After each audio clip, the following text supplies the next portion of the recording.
Morning, welcome back to my channel. First camp of 2025, so I hope you all had a good Christmas and all the best for the new year.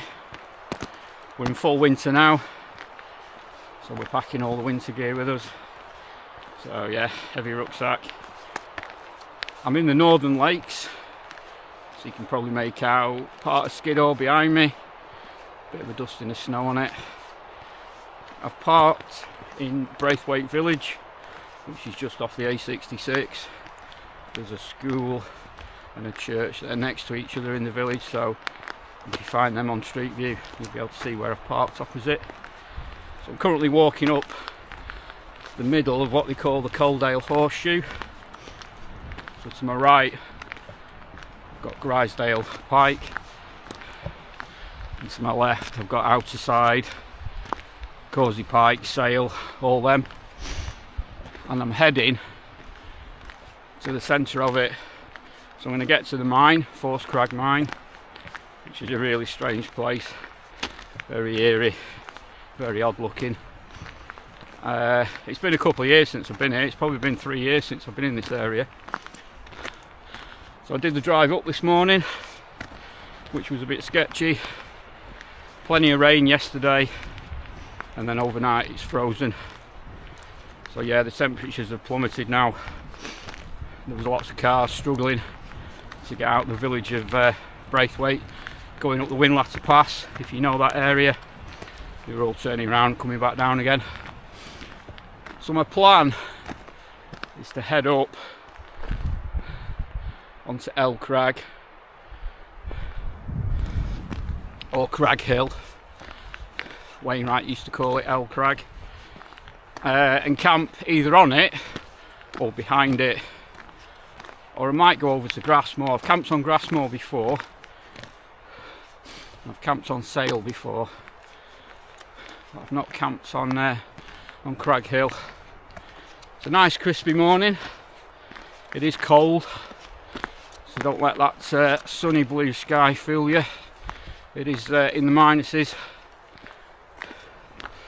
So yeah, nice steady walk straight up to the mine.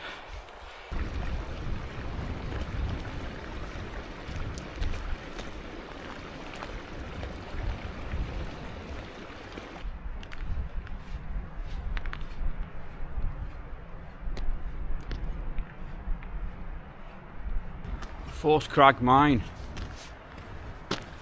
And what an eerie looking building that is. Really strange, and it's in such beautiful surroundings. It is absolutely stunning round here. It's absolutely gorgeous. But yeah, one very eerie looking building that looks like it should be on a horror film or something, or a Mad Max film. Yeah, just very, very strange place, but in gorgeous surroundings. You can actually still see all the spoil, and there's lots and lots of mine shafts everywhere. You can see loads of mine shafts up there behind me where the waterfall is coming out. But yeah, it's such a beautiful place, but a strange place. Apparently it was zinc and lead and another metal that they used to mine here back in the 1800s, and then it shut, and then it reopened in the early 1900s, and that's when that building was built. And then it shut, I think, around about the 50s, and then it just lay dormant for years. And then in the 90s someone got the idea of trying to turn it into a tourist attraction, and they were actually taking people down the mine shafts, but health and safety got wind and soon put a stop to that, and it's been shut ever since. But now, I think it was around 2014, 2015, it's actually now been classed as a scientific place of interest, and it's actually a water treatment works now. So I presume the water that they treat here provides the village at the bottom. But yeah, if you're ever in this area, it's definitely worth calling in. I mean, look at that waterfall behind me, absolutely gorgeous. You can see lots of mine shafts and everything around it. So I'm going to head up. I'll show you my route. So this is Sale up there, and the one in the middle with the dusting of snow is Crag Hill. There's a bit of a scramble from Sale to Crag Hill, which is there. But I think I might come down that in the morning. So what I'm going to do is follow this path here up and then go to the right and around Crag Hill. It used to be called L Crag, but the crags at the front are now called L Crag, and the actual mountain is called Crag Hill. I think OS changed it some years ago, I don't know why, but when Wainwright classed it as one of his Wainwrights, he called it L Crag. So some people still call it L Crag, like me, or some people call it Crag Hill. So yeah, we're going to follow it up here, round, and go around the back of it, and I know there's a water source up there, and then I can decide then whether to go up on it or whether to go over towards Grassmore. So yeah, I think I'll chill here for a bit. The sun is not in the valley yet, it's just starting to come down Grisdale Pike as it's coming up over outer side over there. So I'm hoping by the time I get up there, I should be in the sun. It's cold, but if you keep moving, it's not too bad. So with that in mind, let's keep moving. Just come over to the waterfall for a better look. Look at that. It's amazing. You can actually see little holes and stuff, little caves, where they must have gone in next to it, mining it. And then look at that for a backdrop. There's a stunning place, it really is. Can you imagine coming here to work in winter and going in the mines and doing manual labour, breaking up all the rock. Yeah, tough times, definitely. Must have been absolutely freezing.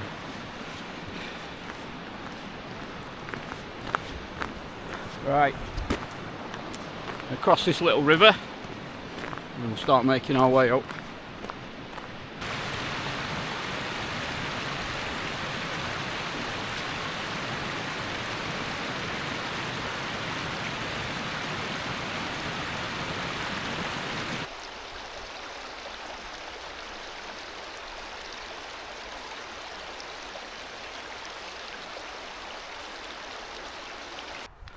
Right, so we're on the official path now. So I've come up this sort of gully here and then it joins the path. If you want to join it properly, the path's over there, it comes up at an angle, but because I went to the mine, you then have to cross these streams. So you can see the path that I followed all the way along. All the view of Skiddaw now. Grisdale Pike up there, being lit up by the sun. That waterfall, I actually thought it came out of a cave, but it doesn't. It's actually flowing out the top. So we're just going to follow it up now.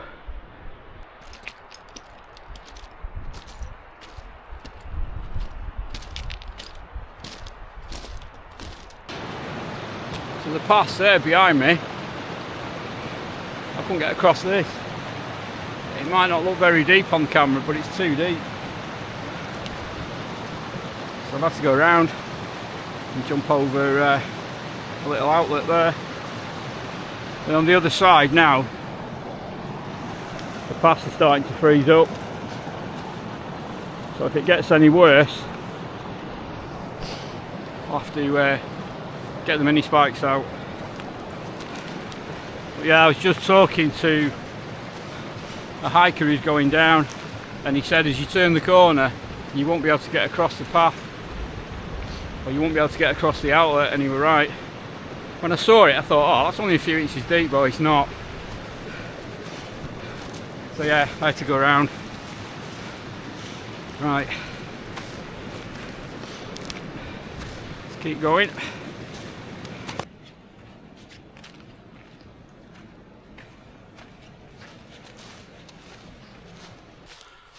So I've just wandered slightly off path, and I'm going to make my way over to these buildings.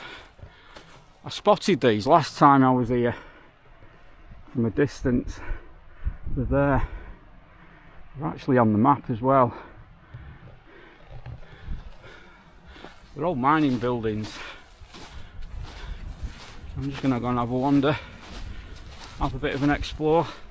I've got time on my hands. Yeah, it's like a zigzaggy path, so I'm going to get to the bottom of the path, ditch the rucksack and go up. There's lots of areas that are fenced off.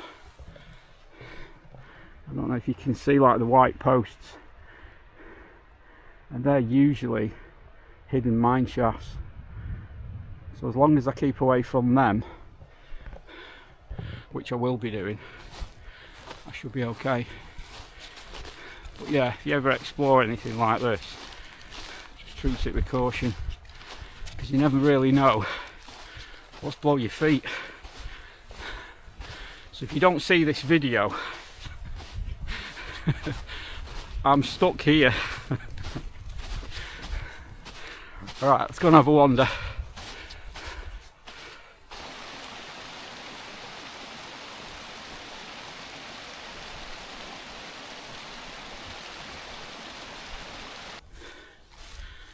So I've dumped the bag down there, sort of on the corner of where the path bends.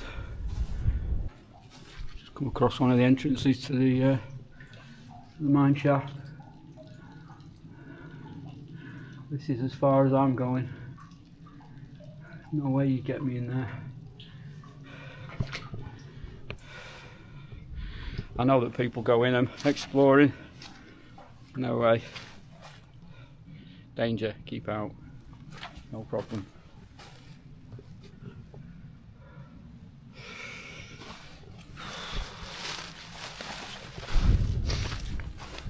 They are good to explore these places. You've just got to explore them with a lot of caution, because like I say, you don't know what's beneath your feet. Old mine shafts and all sorts.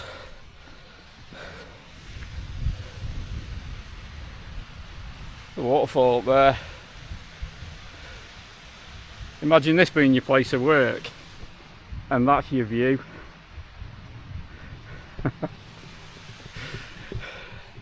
Crazy. Absolutely crazy. I think the main mine shaft is there where the bricks are, and it's been filled in. I'm guessing this was another sort of dwelling. It's all collapsed.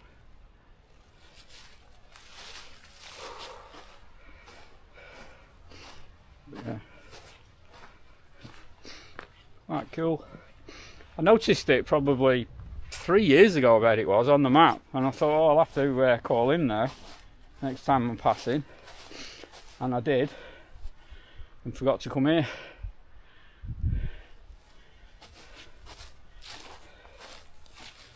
Oh, smack can tick off. Yeah, I've got a feeling that this was the main entrance, so it must have gone right in.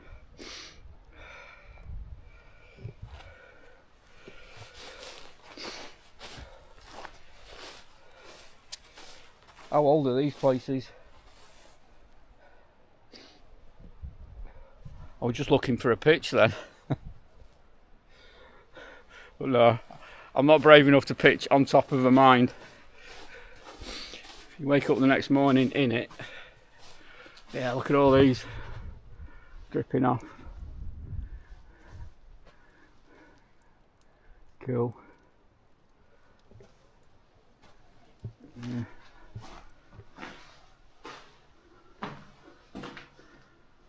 Wonder what this place was.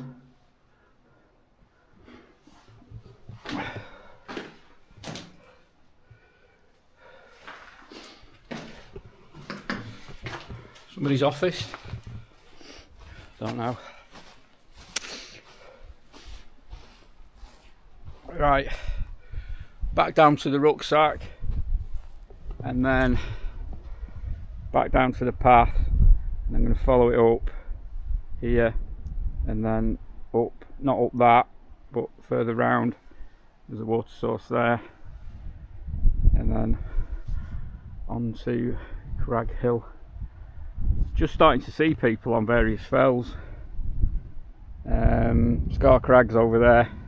Camera won't see him. There's a couple over there as well.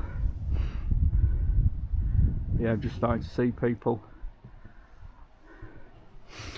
On the way up, I've only seen one person. So yeah, there's not many people about today. Right, let's get back down, rucksack back on, and get back onto the proper path. Right, so rucksack back on. That was a nice little detour, but I'm just going to go on another detour because I've just realised I'm actually at the top of where the waterfall is, looking up from the mine. Anyone know what that is? Random piece of cast iron. So yeah, I'm just going to follow the path over and see what I can see. It looks like there's a really nice flat pitch right next to it. So yeah, I'm just going to go on another detour and have a quick look while I'm up here. I've got time, but the sun not even come up over Crag Hill. It's not getting high enough. So yeah, it'd be nice to get up there and get over the other side and get into the sun, because I've literally been in the shade all day. But yeah, let's get over here and have a quick look at this.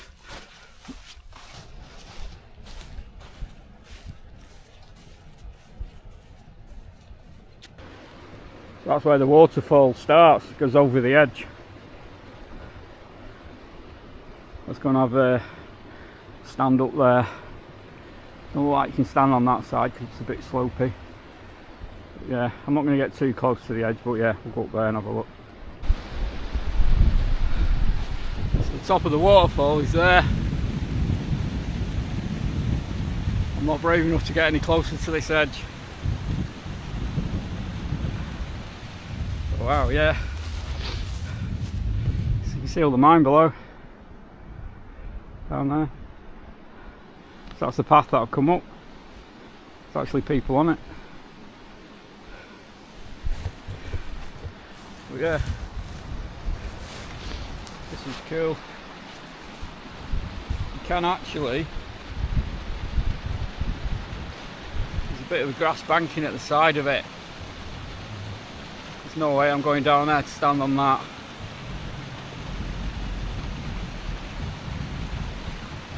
It's a pity you can't actually see from the other side, but it slopes down and it's a bit icy, so I'm not going on that side either.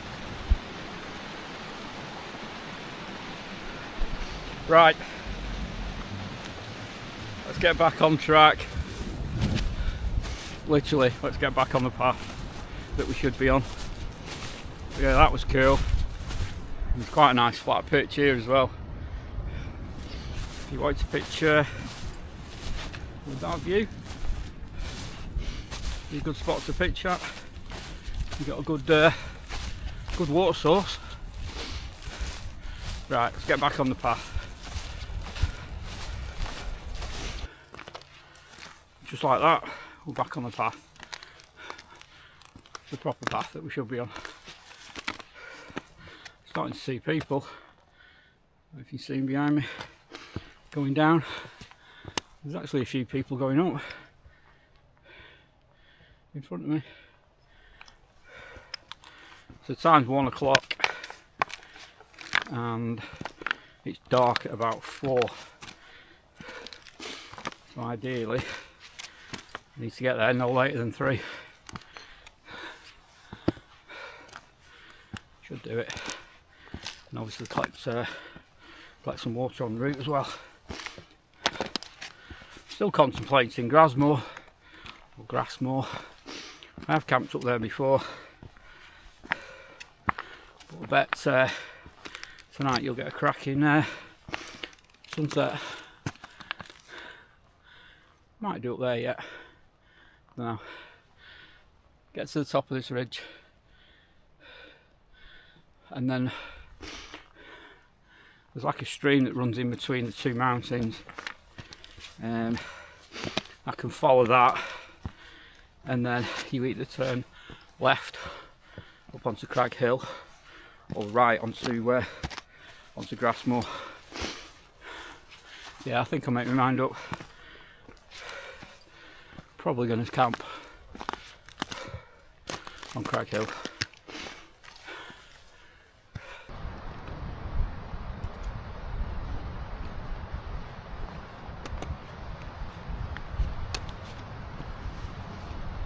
Right, so we've reached the part where the path splits and goes off in different directions.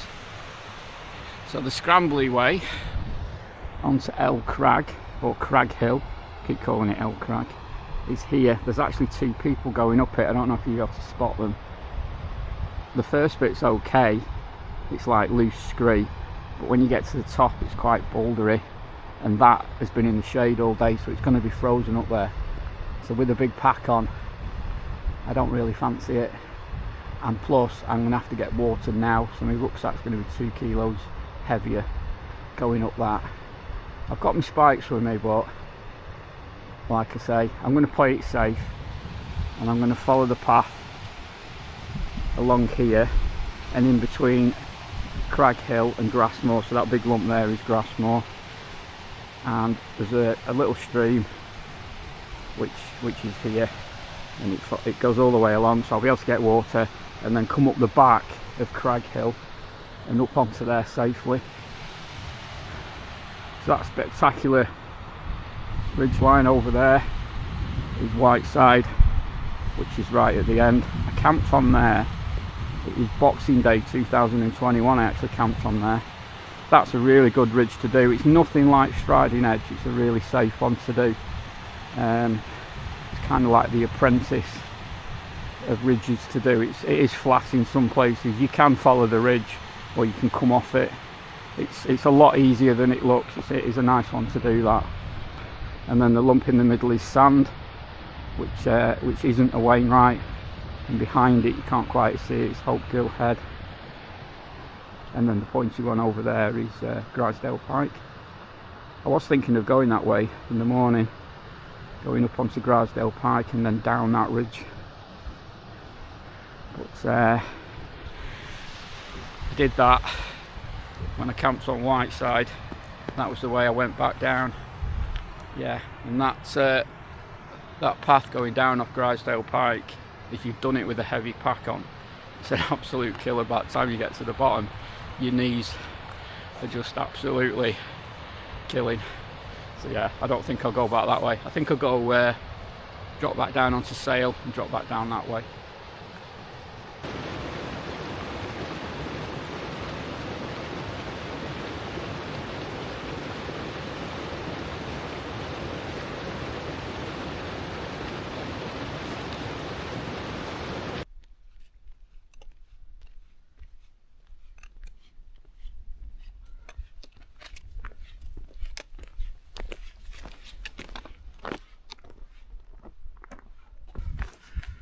I'm still following the path along Grassmore, which is to my right, Crag Hill to my left. My water source is still here, although it's starting to slow up a little bit, so I think I'm going to stop and fill my water pouches up. And because I'm walking straight into the sun, I've had to put sunglasses on. It's absolutely blinding me and warming me up. But yeah, it's starting to disappear slightly behind as I'm getting higher. The sun's starting to disappear slightly behind Grassmoor, and keep going in and out of the shade. So, right, I'm going to stop here, or back there actually, and fill my pouches up.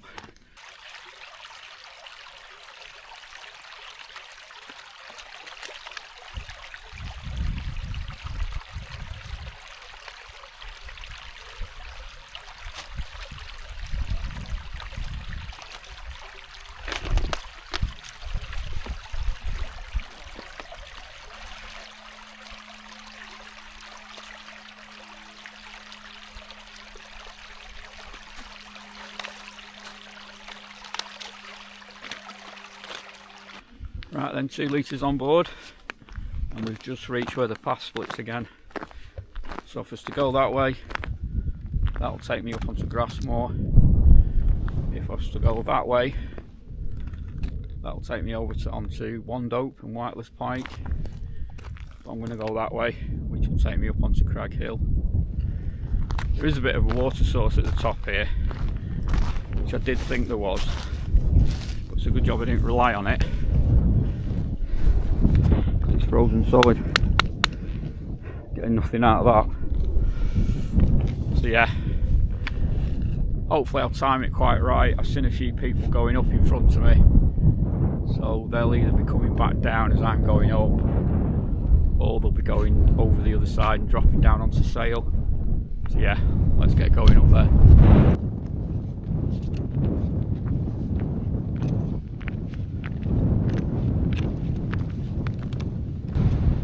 As I've got higher, as you can probably hear, the wind's picked up. So's the wind chill. It's absolutely Baltic now. Not so far off the summit though.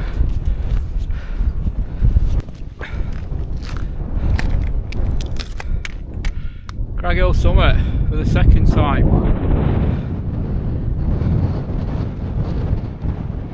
Right. I'm not hanging about. We get to find somewhere to put this tent up. Go over that way and then drop over that way. That way looks favourite. In fact, I'm going to go that way. I can see like a grassy bit that drops down. So we make my way over there. Right, I found this little flat spot just down from the trig point. That'll do. The ground feels alright, but I've got a rock just in case I can't get the pegs in. I reckon I've got about 40 minutes before that disappears. So I'm not going to film putting the tent up, I'm just going to get it up, plus my battery's about to die on my camera. So I'll get the tent up, I'll bring you back when I've got sorted. Right, so I got pitched up just as the sun was setting. So it's probably going to go dark in about half an hour. I'm just down from the summit, which is just behind me over there. It's not that far away from the summit. I'm back in the Hilleberg Nammatj. It's been a while since I've been out in this tent. Absolutely love it. It's my second winter in this tent now, and absolutely love it. For 4-season camping through the winter months, you've just got so much more space. Yeah, absolutely love this tent. So I've double pegged it on the windward end. There's 2 MSR pegs in there, MSR ground dogs. I've gone back to them over the winter months so you can bash them in. But yeah, it's all solid, not going anywhere. The tent's only been up about half an hour and already starting to get a frost on it. But yeah, I do like this tent. It took me a long time to get hold of it. It took me about 8 months to get hold of this tent. You just cannot get hold of them in this colour, not new anyway. And like I say, it's my second winter in it now, and I just love the extra space. It's a little bit on the heavy side, 3 kilos, and then I always use the footprint, so that adds another 400 grams, so 3.4 kilos. It's not the lightest. It's part of Hilleberg's Black Label collection, so it'll take a pounding. It's just so well made, and you've just got so much more room for these long winter camps. 10mm poles, of course, which are incidentally the same as the Hilleberg Acto. So if you're looking at upgrading your Hilleberg Acto to a 10mm pole, the pole you need is for a Hilleberg Nammatj 2, which is what this tent is. But yeah, cracking pitch that. Little bit of tufty grass there that didn't get any snow. Don't know what that's all about. But yeah, the trig point's there. So I'm literally just off the summit. Haven't seen anyone for a while now. The last person I actually saw was a lad that had come up here to camp. He was only a young lad. I don't know what sort of gear he had, but he looked a bit worried, and he was dropping down to try and get out this wind. And to be fair, this wind isn't that bad, but the wind chill is you know, it's the wind chill that gets you. So I hope he's found somewhere and got some shelter, and he's managed to get his tent up. But yeah, right, I'm going to get myself in the tent, get everything sorted, and I'm going to get a very much needed brew. So we are in the tent, and we are now tent bound, and it's 7:30. So I made myself a brew before. Temperatures have really plummeted. My flex tail pump light has died. The cold's just got to it. It's just absolutely killed it. So that's no good. So I'm actually lighting the tent up with my camera light. Temperature wise, it was -6 before. Where's my thermometer gone?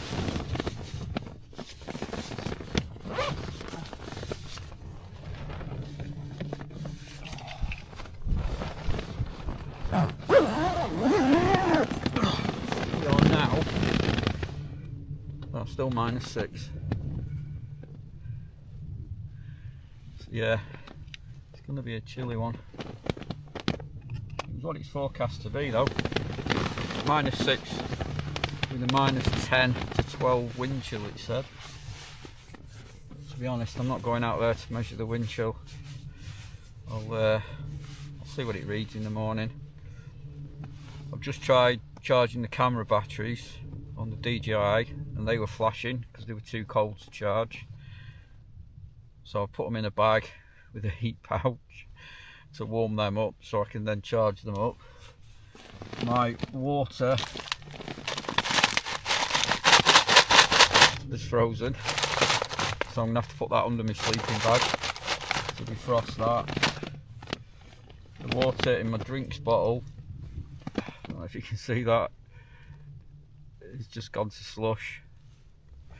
The only thing that hasn't frozen is my can of Brewdog, so at least I can have that. But yeah, everything is freezing. So I'm back using the MSR wind burner, so I'm going to light that, boil some water, and get some tea, I think. Get a warm meal inside me. My water filter is in my pocket with another hand warmer, keeping that warm because I really don't want that freezing up. But yeah, it is absolutely Baltic cold. I'm warm, but yeah, everything is freezing or dying. So right, I'm going to get the wind burn fired up, and I think I'm going to make myself some tea and have another hot brew and that. I'm not too sure if I'll have my Brewdog. Maybe I will, I don't know. But right, I'll catch you in a bit when I've had something to eat. Right, so hopefully you can hear me. probably hear the wind outside. That's meant to be 20 mile an hour. I think it's more than that. It's currently 10:30. According to the forecast, at 2 o'clock in the morning it's going to pick up to 40 mile an hour. And that's going to last until about 9 o'clock tomorrow morning. And then it's going to start dropping off. But by 8 o'clock in the morning, I'm going to be starting to pack up. So it's, it could be a rough takedown.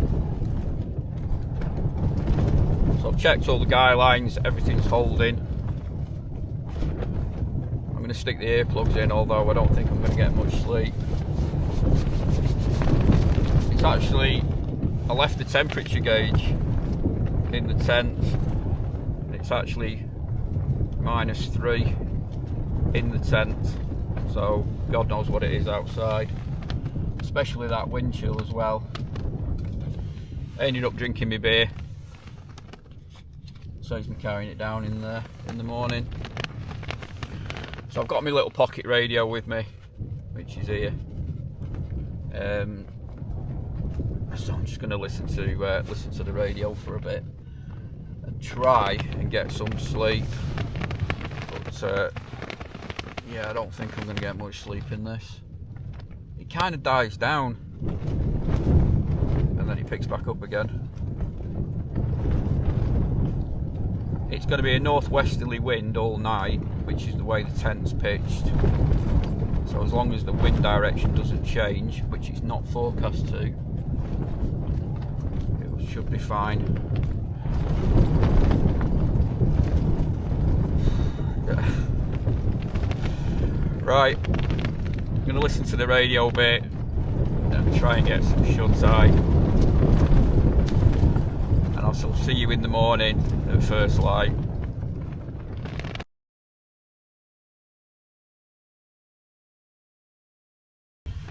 Morning. That was a rough night and it's still going. Yeah, I've had hardly any sleep at all. The tent has just got absolutely battered through the night. It got worse about 4 o'clock in the morning, and then now, every now and again, you just get like a really violent gust. It's meant to ease off about 9 o'clock. It's currently 20 to 8, so it's not quite light yet. So I've just made myself a brew. I'm going to have this, get packed up, and leave it as long as I can. I just stuck my head out before and it's just a total whiteout, you can't see anything. But yeah, that was a wild night, that. Joys of wild camping. So yeah, hardly any sleep at all. On a plus though, I was nice and toasty warm. It is a good winter bag this, so yeah, I was nice and warm. So I've got a few things on charge. I've charged my flex tail lamp back up so I can see what I'm doing and stuff. Charge my head torch up and stuff. I'm going to charge my phone before I leave and charge my watch up. So right, I'm going to have this and then I'll get out the sleeping bag, get packed up in here and get ready to make a move. Right, I'm all packed up and ready to go. So I've just got to put my boots on. I've put my waterproofs on because there is quite a bit of spin drift out there. It's very different out there to what it was last night. What I'm going to do, instead of going over towards Sale and down the ridge, the sensiblest thing to do is just to go back down the way that I came. So back down to the path where you can go up to Grassmore, but I'll obviously go right and just basically follow the path back down the way that I came up. Yeah, the wind's not let up yet, so yeah, just have to deal with it. Right, I'll see you outside. Hope you can hear me. It's total whiteout. Yeah, the tent definitely froze last night. Look at it on the guy lines.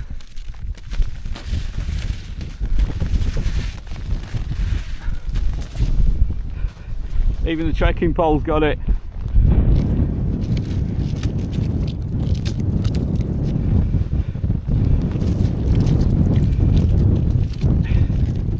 Yeah.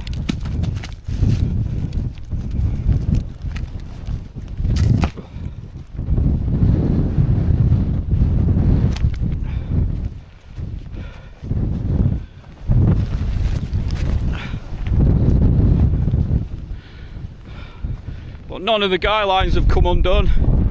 It hasn't budged. Hasn't budged at all, that.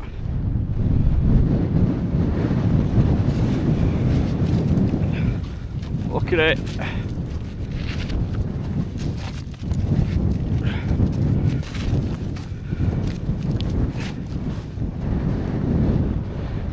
Hilleberg guy lines, when they get wet and freeze, they don't stretch. So they don't slacken off. None of them have come undone at all.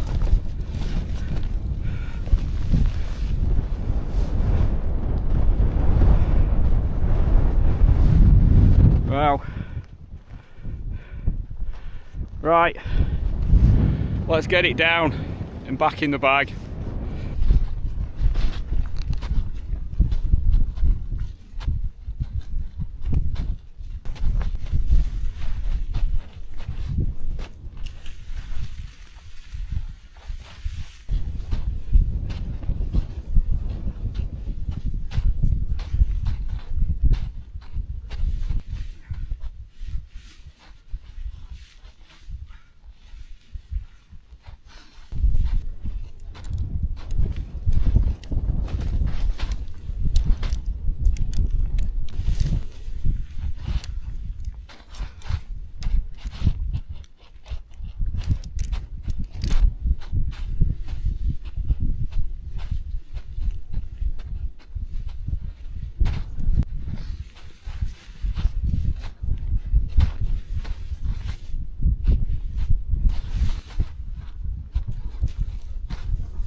Still connected by one guy line.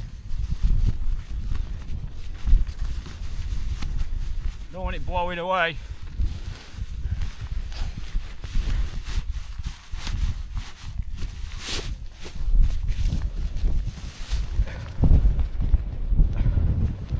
Last peg.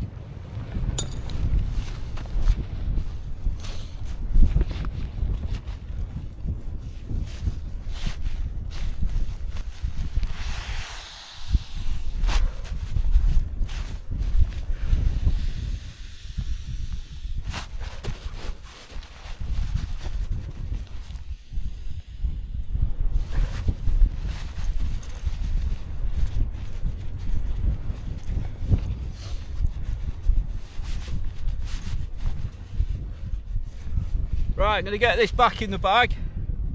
Back on. I think I'm going to put my marker spikes on as well. We'll get going. Right, bag's on back. Marker spikes are on. Leave no trace as always. You can actually see a bit of heat loss that's come through the mat where the green grass is. So, right. I'm going to make my way up to the marker cairn. Go right and then just keep following them down to that junction and then turn right and just follow it all the way back down the way that I came up. Right, let's get out of here.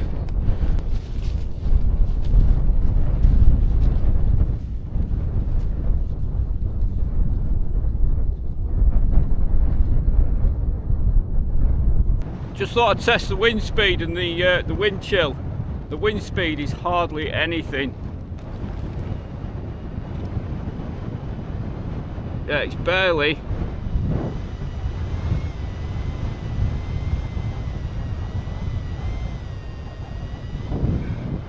It's barely 18 mile an hour. But degrees,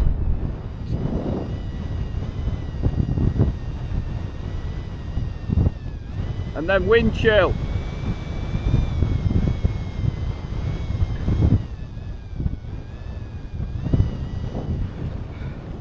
Nearly -10 wind chill, and it's the wind chill that'll get you.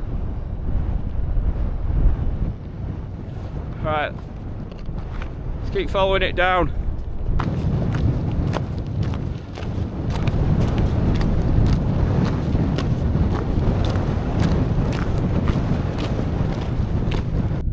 So back at the junction, and the wind has literally just died off. It's gone very quiet. You know, finally out the wind. It was getting less and less as I was coming down. And then when I got to the junction, it's hardly anything. It's quite surprising when you measure the wind speed. Oh, it's picked up again now I'm talking. When you measure the wind speed, it's always a lot less than what you think it is. Last night, it was forecasted to be 35 mile an hour, and I'm reckoning that's what it was. And then this morning, it was giving around 30 mile an hour. I think taking the tent down then, it was probably around 25. But it doesn't take a lot to cause you a bit of grief.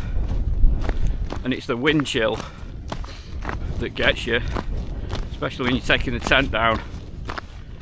So I always have my gloves on. These extremities ones are quite thin, but they are warm and they're waterproof, and they're just perfect for taking the tent down on mornings like this.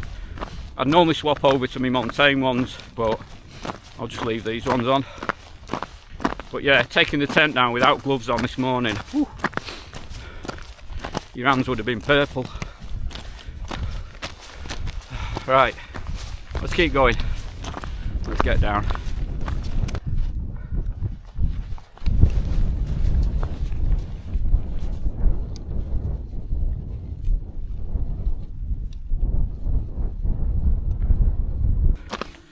Right, so I'm well past the marker cairn where you turn off the sail if you like to go that way.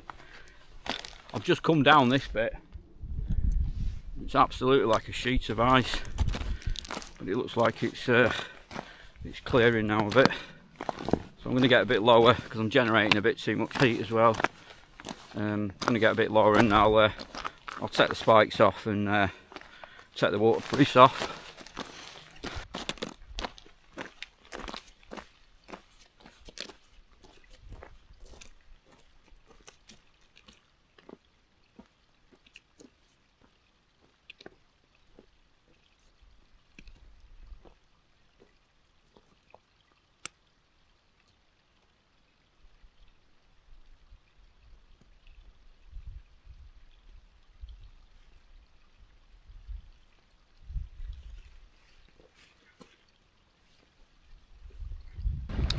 That's better. A bit cooler now. Starting to get a bit too hot like you do. So the mine's just come into view. I'm back on that path again. The mine's down there. And where I've come from, Crag Hill, is still all clagged in up there.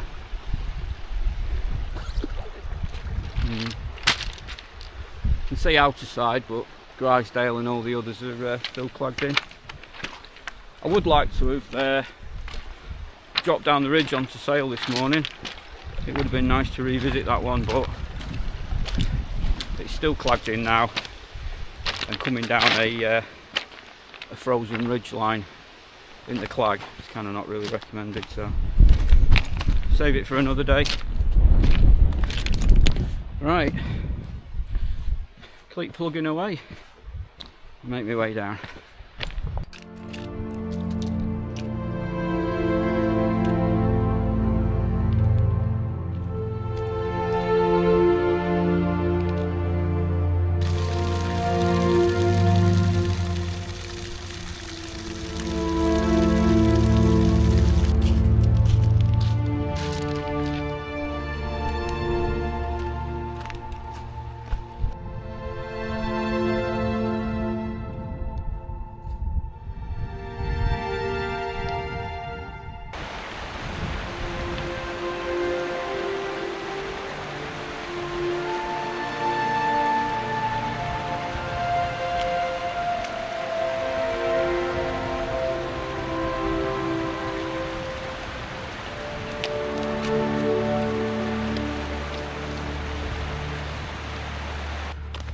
Right, so I'm back on the track where I started the video yesterday.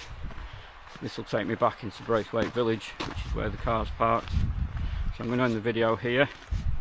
So if you're still watching, thank you very much. I really enjoyed it yesterday. It was great to be back out. And it was great to be back out in winter conditions, which is my favourite time in the Lake District. But last night, it was like trying to get to sleep in a wind tunnel.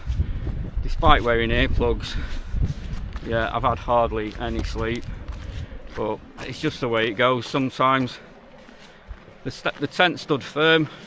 None of the guys came undone. None of the pegs came out. So yeah, it's had a proper test, that tent now, and yeah, it passed with flying colours. Shame that I didn't get to drop onto sail this morning. It would have been nice to revisit that fell. It just means that I'll have to come back another day and do it again. So if you've got any comments or any questions about any of the gear that I use, or about anything about this video, drop a comment in the comments box below and I'll get back to you. So thanks again for watching. I really hope you enjoyed the video, and as always, I'll catch you on the next one. Bye for now.